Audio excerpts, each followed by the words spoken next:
Good morning, good afternoon, good evening, wherever you are in the world. It's nighttime here.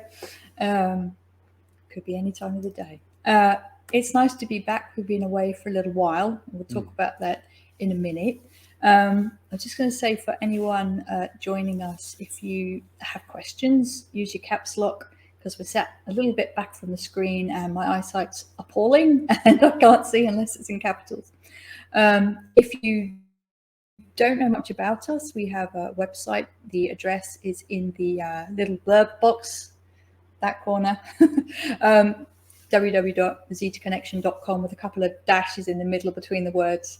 If you go to that website, it will have our information, what we do, how we work, and it will tell you about the Zetas, more importantly. This show is always presenting the Zeta perspective on everything we discuss. The information that we present comes from them and from our own experiences. Okay. We've been very busy. We've been so busy, which is why we haven't been here for a long, long time. So you're going to tell people what we've been up to, explain our absence. We've been AWOL. Oh, that's okay. Yeah, we've been down in Sydney. We spoke at the UFO conference. That was really interesting. A lot of people turned up. We were able to present a lot of information from the Zetas. Mm-hmm. Then we did a sitting and let the Zetas speak to a lot of people as well. That was really good. I enjoyed that. Mm-hmm. We've been actually teaching off our Moodle educational portal. We have. Teaching a lot of different things, including trance. So that's been very interesting to do online, hasn't it? It has, yeah. COVID kind of forced us into isolation, as with the rest of the world, and we had to move our teachings online, or there weren't going to be any. And what we actually found is that it actually worked really, really well. Spirits and the extraterrestrials we can work with can work across the ether, unsurprisingly. Everything is consciousness. Just because we're in different parts of the world absolutely makes no difference to them. Absolutely. Yeah. So today, why are we here? Well, I'm just looking through here because look, there's people. There's people. Hello. There's people. There's William. Hey, William. And there's Overlander there as well too. Hi, long time no see. Who else? I saw Debbie. Deb. Hey, nice you could join us, and Ange as well. Yes, hi. Okay, awesome. So we got some people there. Can I just do a sound check? I read one of the comments said we had an echo. Is the sound okay, or is that being resolved? For one person, no problem. Okay, all right, awesome. All right then. Oh, okay, good. So basically, we thought that we would talk about the reptilians tonight, and interestingly, they are seen mostly in a negative light. I would suggest they are. I've had encounters with them that were seemingly innocuous and possibly even positive. Yeah, I've definitely had one positive encounter. One time I remember I was in a trance state with the Zetas, and they were training a young reptilian on how to use telepathy. I remember you telling me about that. And that was a really interesting process to see that. And it made me realize then that not all the beings from different, obviously, reptilian races were classed as negative. Then I had a few other encounters with some reptilian beings. They had very, very smooth skin, though. It was really super interesting. Different. Yeah, it was. And I think that's an important thing to say, isn't it? Yeah. That although we're going to be talking about the less positive side of our encounters, that doesn't mean to say that the entire race is not positive. Well, I guess there's somewhere in the universe tonight, there's extraterrestrials watching TV, and the show that they're watching is on humans, and they're looking at each other and saying, do you think that all humans are negative? Oof, if they looked at the planet at the moment, I'm not entirely sure what they'd be going, thinking. no, not at all. There Yeah. are some positive humans, so that's really good. Yeah. All right. Okay. We might just All want right. to remove that person. Yeah, so you can do that. Hang on. There you go. Okay, let's sort out a little All bit right. of bad Okay. behaviour. Everybody play nicely in the chat box, please. You won't be on that TV program. They will not be on that TV program anymore. All right. So we've got a lot of questions here, but if anyone does have any questions, you can just type them in caps. Bad eyes. So we just want to say that the reptilians have been often on planet well before the human species. Yeah. The Zeta told us that they very much consider this planet theirs. Rightly or wrongly, that's how they view it. They're three-dimensional on their own planet, but they also are able to project into their astral, as humans can. You can astral project. Yep. And by doing so, they're able to move into the human species astral realm as well, because I think that I was thinking about today that the astral realms actually line up on the same sort of a frequency. Yeah, we've been told that their vibration, their frequency, choose whichever word you like, is very close to humans. That's not really that much of a surprise when you consider that they were living as 3D beings, flesh and blood, just as we do on this planet. And you have to be more or less aligned with the frequency, or you're not going to do too well here. So kind of common sense, really. And so what they do is generally they project and obfuscate their presence, and we've had some encounters lately with them where they've actually outed themselves more than once, probably once a week, So it's interesting once you start having a lot of contact with them, how easy it is to break through their technology and see what's really going on. Yeah. And I think it's always worth saying that although everybody considers the reptilians to be, I don't know, less advanced than other races that perhaps we have contact with, they've still got some pretty clever technology when you compare it to what humans have got. And so we shouldn't underestimate what they can do. That's right, absolutely. So let's start with the questions. Here we go. Embrace. So what is the astral fabric and how is it used as a communication device by them? Well, as you know, you're surrounded by a whole lot of different radio frequencies. You can't see them at all. And if you imagine that you have a radio and the radio has a whole lot of stations on it, that all of those stations are unintelligible unless you actually click onto that specific frequency. Well, there are frequencies that are based around consciousness that can be used by beings, and specifically one of those frequencies has been hijacked, I guess, by the reptilians, and they're able to access humans via their consciousness through human behavior. And so what sort of behaviors would you say that you've noticed that they can access people by?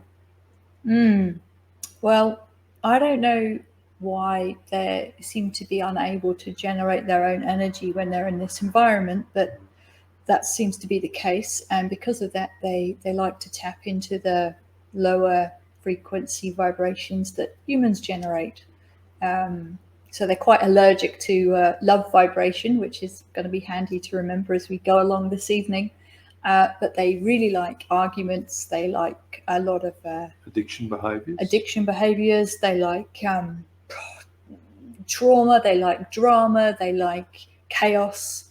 It sounds like a TV show, doesn't it? It does sound like a TV show. Yeah, absolutely. Yeah. But yeah, when we're all arguing and bickering and all those sorts of other things that humans just generally do from time to time, that's what they like. Well, there's been a bit of drama lately on the planet, so they must be quite happy. Yeah, I'm sure they're very happy about that. Right. So the next question is, in what ways can we protect ourselves from negative influence? Yeah. Well, this is obviously a question that's come up with the Zetas Yeah. time and time and time again, and they always point out that the love vibration is a vibration the reptilians can't access. And so, if you're able to keep yourself in a calm and peaceful, loving state of being, then you're pretty much off limits to them.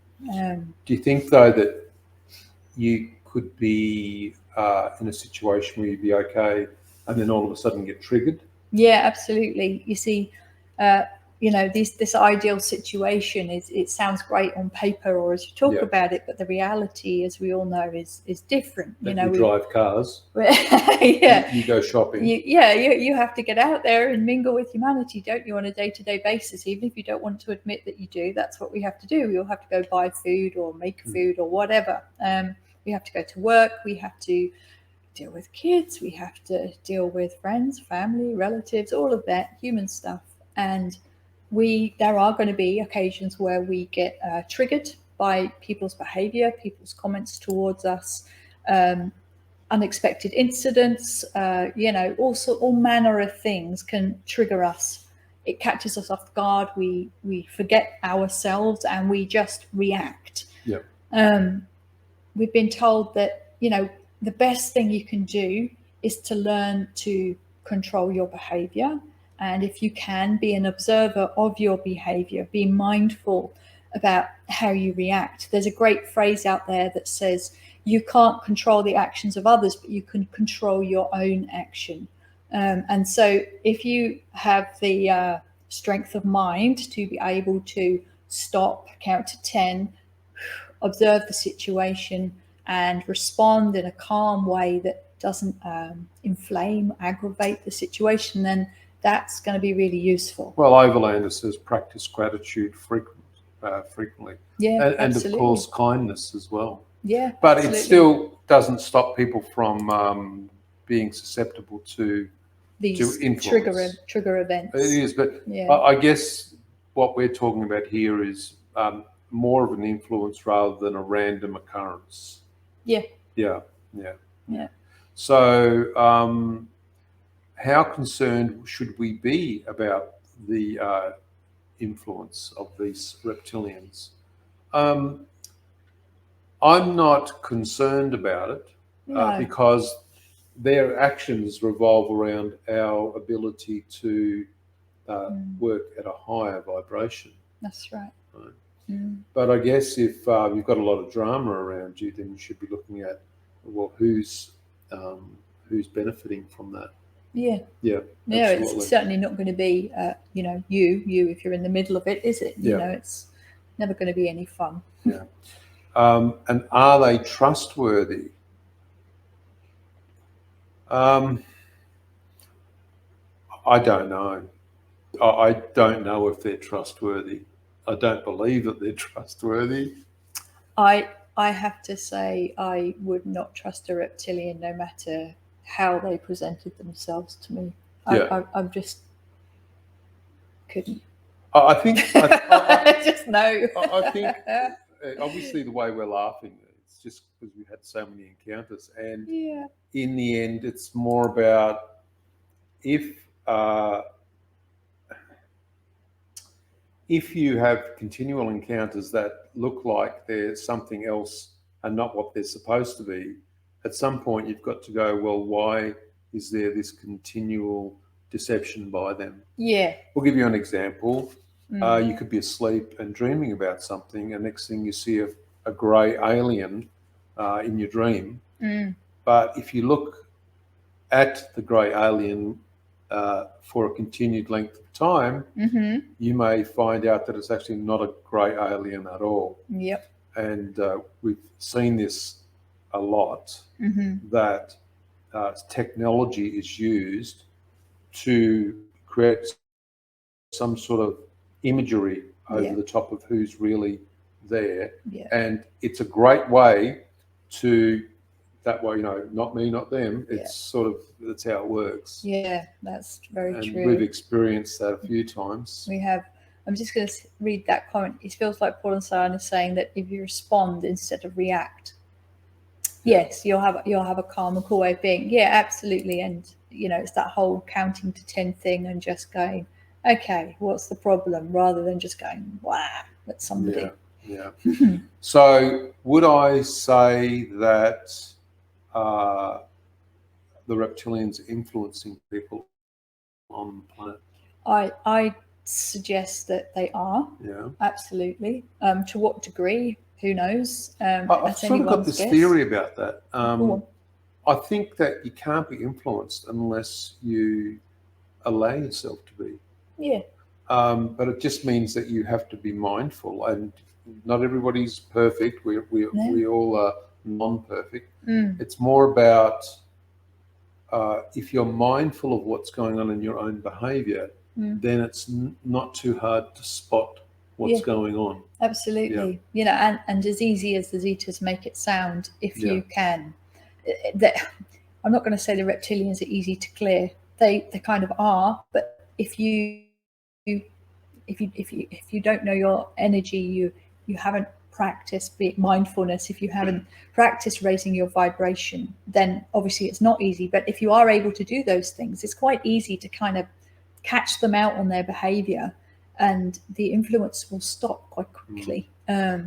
Similarly, if you can keep yourself up. As Overlander said, look, just blame it on the Greys, it's the Great Deception. Absolutely. Yeah, they really do that. We've had so many instances where they've pretended. It's crazy. It's interesting. We'll tell you a story. When we had a face come through the wall, people go, what? We had a face come through the wall. To both of us. Independently. And looking, and there was this grey alien's head sticking through the wall. And I looked at it, but I wouldn't turn away. I kept looking at it and realised that it wasn't a grey at all. Yeah. It was actually a reptilian face. Yeah. But it was like transfiguration. If you've ever heard of that, when a medium is sitting, a trance medium in red light, they can transfigure. It could have an energetic mask, and the mask could be, made of ectoplasm or something. And spirit often push their faces into the ectoplasm and present themselves over the top of the medium. And this is interesting because whatever technology they were using, they were able to put that mask over the top of their own. But it was... they couldn't sustain it. No, they couldn't sustain it because consciousness, if you're able to, consciousness means that you can elevate your frequency and see through it, and that's called mask penetration. So some things to look up there on the internet. All right. The Zetas are similar in looks to the reptilians. I'd suggest that. Oh boy, they're not. No, really. Justin. We've seen many races and lots of reptilians, and they can't. There's no way that they look the same. The reptilians literally look like a reptile, only a humanized reptile face. The Zetas, there are 63 races to the species, and a lot of them look very similar. A lot of them don't look similar at all, although they still have that kind of grey, typical grey-like appearance. They're generally not. They're not scaly. They're not scaly, and the reptilian eyes are very bulbous, and they have the vertical slits. Zeta grey eyes. They don't look like that. Well, the next question is: are they tricksters? I would suggest they probably are. 100%. 100%. Anyway, there's no shadow of a doubt. Now we happen to know that the next question is a little bit sensitive, but we were contacted by some people that asked us about this, saying that they had been contacted by individuals making these statements, and the statement was, do reptilians procreate with humans, and what is the reason? I've never seen any type of information like that. All I know is what people have told us. If that's, that they reported that to us, then that's what they believe as well. So do the reptilians use screen memories? Yes, they do. Okay. Yeah. What sort of screen memories would they be using? The screen memories that I have asked the Zetas about largely concern the narrative that the reptilians seem to use. It's very particular, and it generally revolves around the whole super soldier thing. Situations where people feel like they're being trained to fight in alien wars. They're given guns and all of this, and I asked the Zetas why are they doing that, because we know they're not using screen memory technology for better reasons, i.e., to protect the fragility of the human mind or human construct. And they said that it was because all they want to do is install a fear state. Now, whether that fear translates to worry or concern about what a person has seen and feels like they've experienced, because these narratives are very, very, very real. If somebody has experienced a true extraterrestrial screen memory narrative scenario, they are really going to believe that they've been in this situation. And there is generally nothing that somebody can say to them to make them realize otherwise, until something happens in their own experiences which enables them to question and then see through the narrative. These screen memories, although they're not of the grey type, although they can be probably, where they're doing the whole projections, they're generally revolving around this whole super soldier business, and it's because it generates the worry and concern, and the reptilians like that vibration. That person then carries that vibration with them, because of course they're going, oh God, what have I experienced? Worry, worry, concern, concern, and there it is. All right. So what happens to a person when they are influenced by them, the reptilians, and do we have any examples of their influence? Well, I know a while ago on one of the broadcasts that we did, we talked about reptilians, but we actually experienced somebody with us who believed that they were on a phone call. They didn't have the phone anywhere near their ear. They had the phone in their hand. There was nobody on the phone at all, but they handed me the phone and said that there was a phone call for me. And I realised that something was wrong, but I took the phone anyway and went hello and realised there was no one there and said there's nobody on the phone. They were insistent that there was somebody on the phone. Yeah. And then for some reason started to dial up the phone, contacted a person, handed me the phone, and said, "Look, there they are." And said, "Look, there they are." So now we're realising that something's not right at all. And it turned out that the person wanted to talk to me about reptilians on the other end of the phone. So I just think that it was really interesting that the level of influence that was being placed on this person was significant. It was beyond significant. Yeah. The next day we spoke to the person and asked them about it again, when everything had settled down a little bit. And the person could not believe how they had been fooled into thinking that somebody had been on that telephone call. They really honestly did believe it. They were shocked to find out that that hadn't happened. I'll just quickly address that. No, we haven't heard of that group in relation to the Orion. No. To the Orions. No. No. So next question is, do reptilians ever incarnate as human beings or hybrids? No, they don't have the technology. They can't. Yeah. No, they According don't. to the Zeta, they can't. Yeah. Yeah. Of course, people do say that they are reptilian. Yeah, a person can have a reptilian working with them, or as a guide, if they want. As a guide, yeah. I knew of somebody who believed they were of reptilian origin. It's not possible that they had attachment's the wrong word. The being was with them pretty much 24/7, but it certainly wasn't of a hybrid consciousness. Right. So we sort of segue a little bit now. Some of the questions sort of start to branch out, and some of them may not actually have anything to do with reptilians. But Okay. one question says, why do we have this array of beings, such as the Council of Nine, the Zetas, the Anunnaki, all in orbit of our planet, looking at us, invested in us, and watching our progress as a species? Well, firstly, these beings aren't orbiting our planet. That's the first thing. The Council of Nine is definitely interested in what goes on a galactic scale.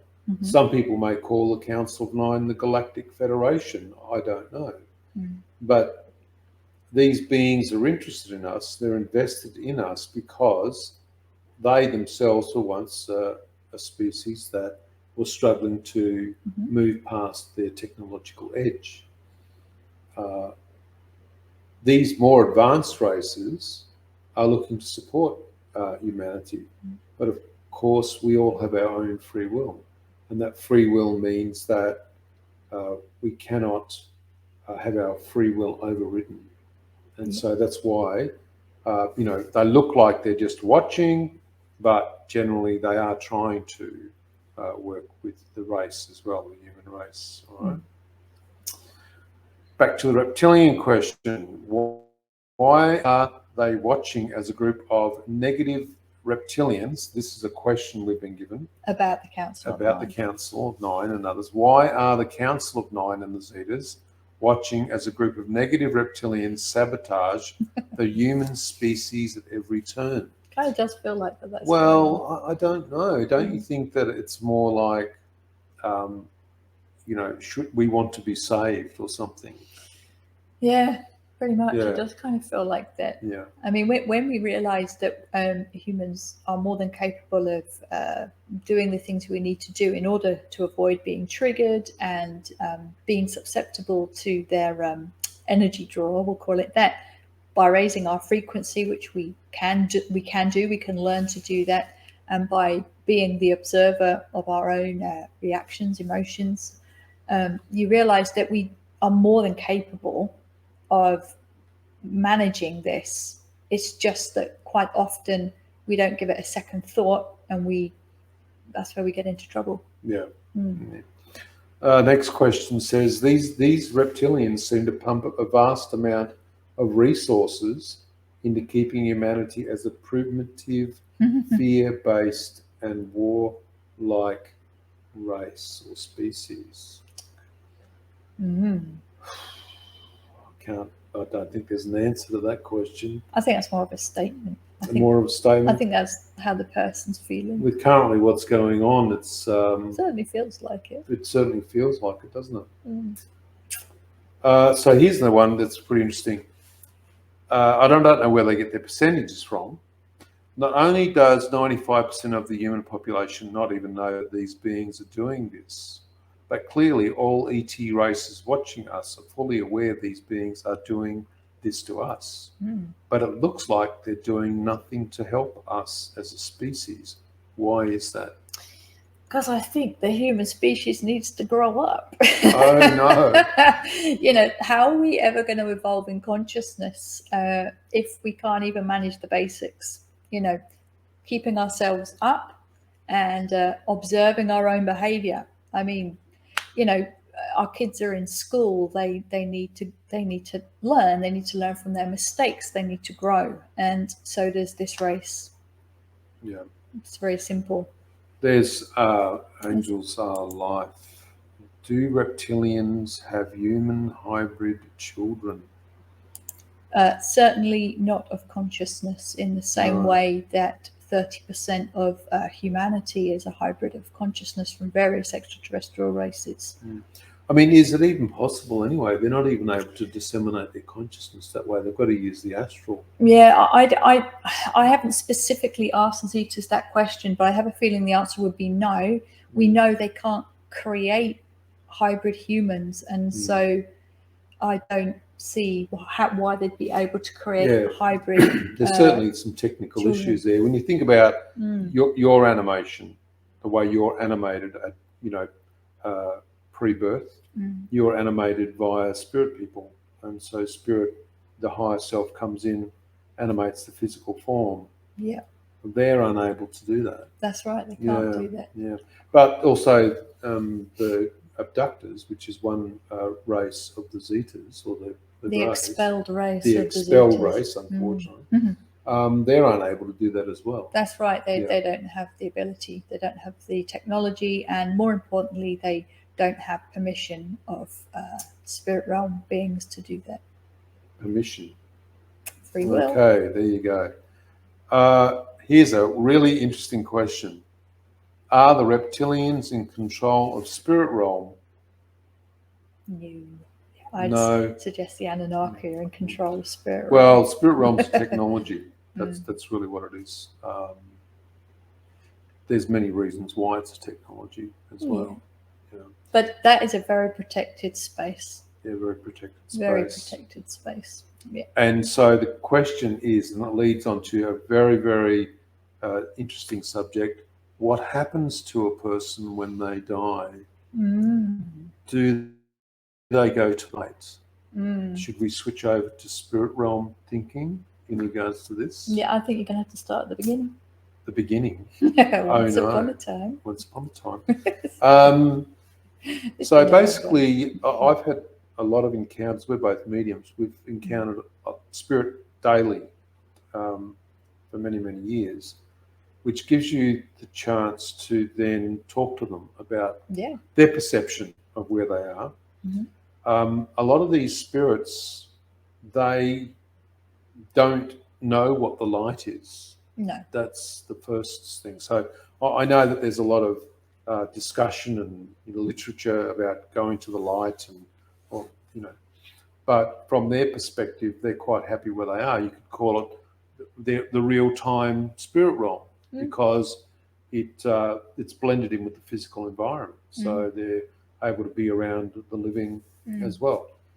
I guess that goes back to why the Anunnaki created spirit realm in the first place. Once they realized humans had developed consciousness that survived beyond the death of the physical body, they noticed that that consciousness was aimlessly floating around. It has to stay within this vibration because, of course, that's where it's come from.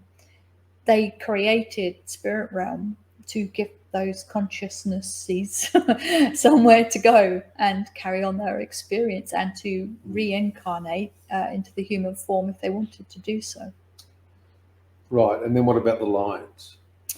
Because people do report seeing the light when they have NDEs. Yeah, I was going to say that's more of an NDE thing, and I don't know whether that might be part of the whole kind of chemical NDE thing, but certainly every spirit person I've spoken to, and it's been a lot over the last, 25 years or so, I've never heard one of them tell me they saw the light and travelled to it. They very much just find themselves in spirit realm. It's an automatic process. They don't need to think about going to spirit realm. They just are. It's just the way it goes.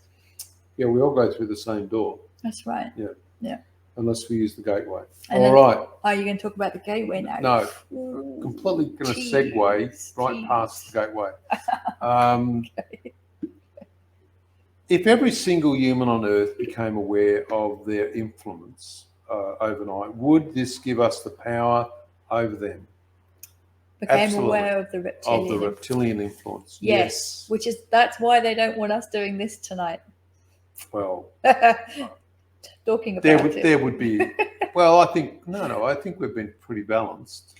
Yeah, we're being fair. We're not telling any lies. We're not fibbing about them. I don't think that people should. No. Tell. Well, we don't. Fibs but like that. We're not making stuff up. Yeah, okay, that's They shouldn't really have good. any beef with what we're doing. They don't have any beef. Oh no, that sounds like Shades of Skinwalker, doesn't it? Oh gosh. Well, you said no beef. All right. Someone said, when I've crossed over a spirit who was earthbound due to fear. Yeah, put that one up. Remember your caps locks, people, because it's too small. When I've crossed over a spirit who was earthbound due to fear, I witnessed the white light and spirits crossing into the light So you're saying you've crossed spirits over and you've seen the light. That's because you've seen that from your perception. Living human Yeah, perception. absolutely. And Yeah. many humans would see light because they're looking into frequency. So when I've that been makes in complete trance sense. with spirit people and I'm looking into spirit realm, Mm. I'm seeing a vista of light. Okay. But I know that it's not the light that That's people, your perception of that the yeah, frequency. it's just the perception of the vista. Mm. Yeah. So I think it's the living that actually see the light, not the spirits. Well, it's the NDEers. Is that a thing? NDEers? An NDE. Yeah, people who've had near-death experiences Yeah. who report seeing the light. I've had a couple of those. They're all alive But there humans. was They no can come back light. again. Yeah. No batteries in that torch. All right. Do humans have any advantage over these reptilians at all? Advantage over them. I'm Well, not sure I understand the question. well, no, that I do. I think that's a good question. Like, well, we've talked about increasing your frequency, increasing your vibration, showing light, and you would have to ask yourself, is that classed as an advantage over them and their behaviours? I'd say it was, I guess, when you look at it like that. Yeah. Let's be straight up here. We haven't mentioned other races, astral races, such as the collectors. All right. And that is a much larger conversation that people generally haven't had. Should we save it for later? We could save that for another time. But there are other races that exist besides reptilians that project themselves from the astral fabric.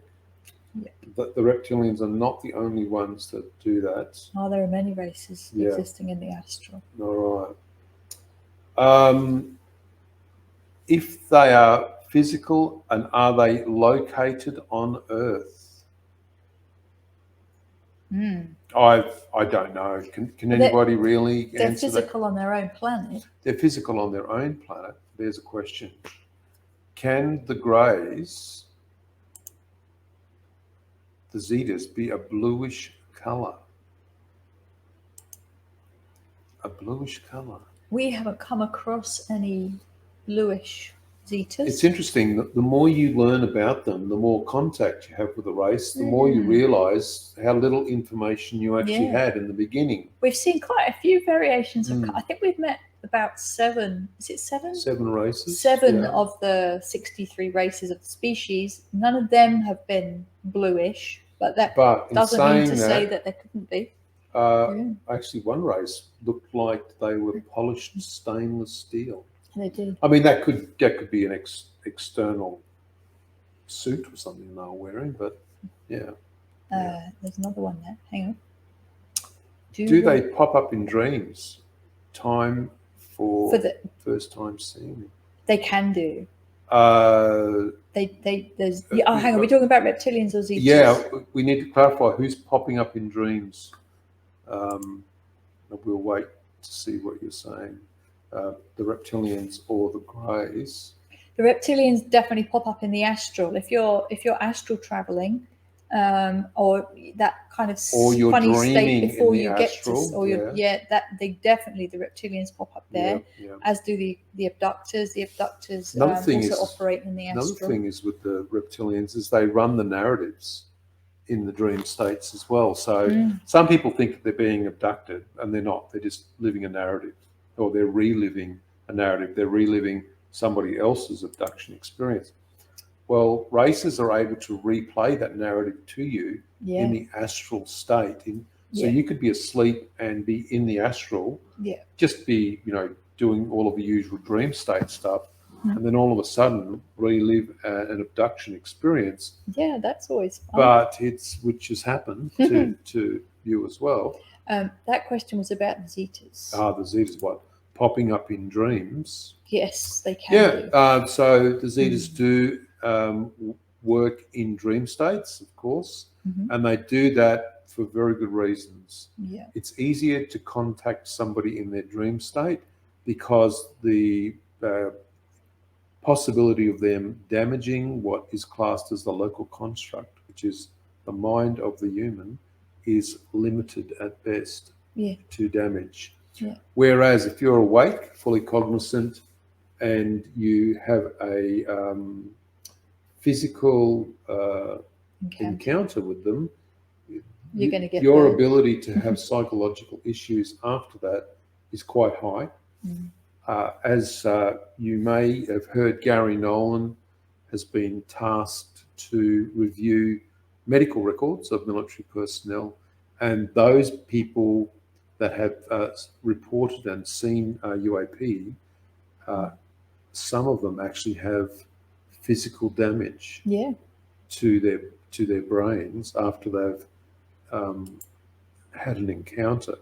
So that's why the beings, lots of different beings, contact people in their dream states as well. I used to be bugged by the greys that were like kids. Then an old-looking grey turned up and seemed to be protective. Yeah, that's very possible that a different race of the species could turn up, and we've seen that happen plenty of times. Yeah, absolutely. Yeah. Yeah.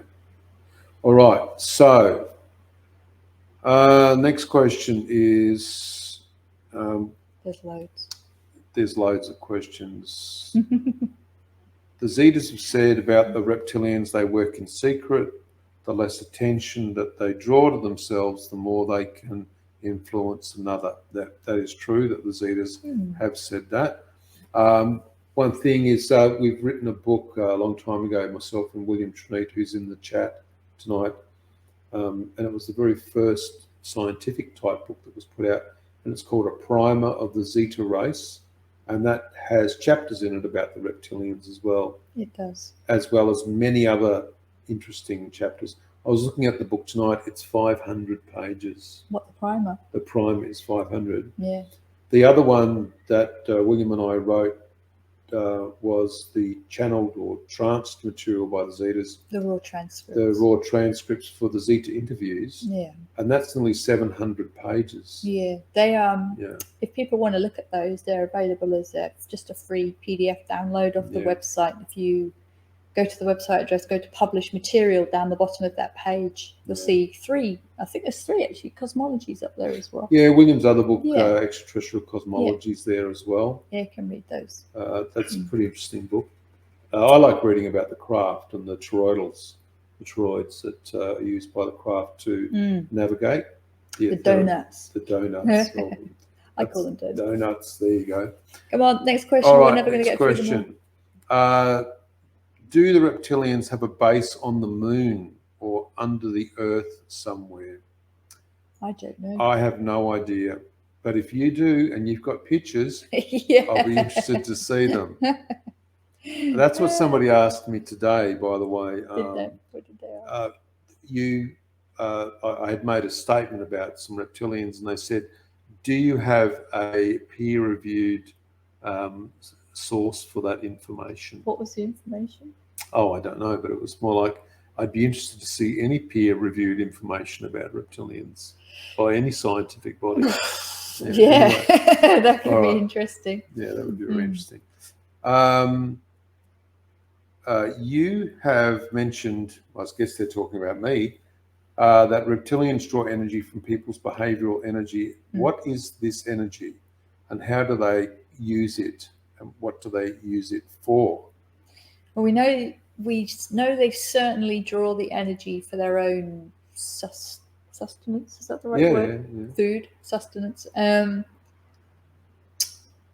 But why they need to do that is still kind of beyond me, really. I still don't quite understand it. Why do they need to draw energy? Maybe that's a question we could ask the Zetas. I will. Yeah. I will. Just add it to the list of the 10 million questions that need to already be asked. Yeah. Okay.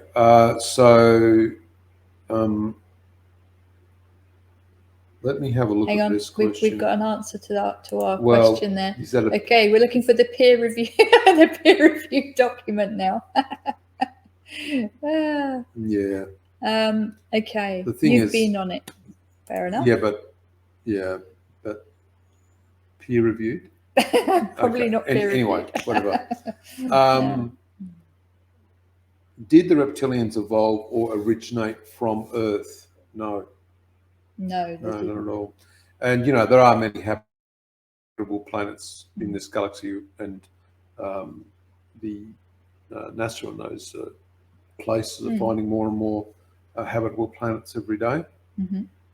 Are the reptilians at war with other ET civilizations? Well, they probably are, because we know that initially they had a bit of a war with the Zetas, didn't they? Oh yeah, of course, that was the Reptilians. Yeah, right. yeah, but they've come to some arrangement whereby everybody's agreed that war isn't productive, so they don't do it anymore. It's not even called a truce; it's called a truth. A truth. Yeah, interesting word to use. Yeah, that's right. All right, and are they at war with themselves? Probably. Probably. Yeah, they're at war with everybody else. Yeah. Okay. Yeah. All right. Well, that's the end of the questions. Brill. There you go. That's good. Yeah. Does anyone else have any questions about If not, reptilian stuff? there you go. If not, that's fine. Or any other questions whilst we're here? We're happy. If not, Want some water? no, I'm fine. Thank you very much. All right. Well, we've been online for 45 minutes, and I think that we should say goodnight. Or maybe we should just conclude. We're going to conclude. So the title of this was The Reptilian Influence and What Can We Do About It? What we can do about it is by being aware of our behavior, by observing how we react, observing the behavior around us, and try and keep your vibration up. There's Enzo's question. Enzo, hey Enzo. How have you been? How have we been? Yeah. We've been busy. That's Enzo, really good. Like crazy busy. We were doing, well, I think we said earlier on, but we've been down in Sydney doing Zeta sittings, where I think at least half the people at the sitting saw the Zeta walking around, which was awesome. Yeah. We're doing shamanic journey work with our pool spirit guides, which was lovely. We did some energetic restoration work with the Zetas, which was really, really nice to be able to do. What else did we do? Oh, we did the UFO conference as well. So yeah, we've been super busy. We've been teaching, lots and lots of teaching. Yeah, the educational portal takes a lot of work, doesn't it? It's a lot of courseware to write, so that's pretty interesting. Yeah, we teach all around the world. It's and always busy. the book, where is it?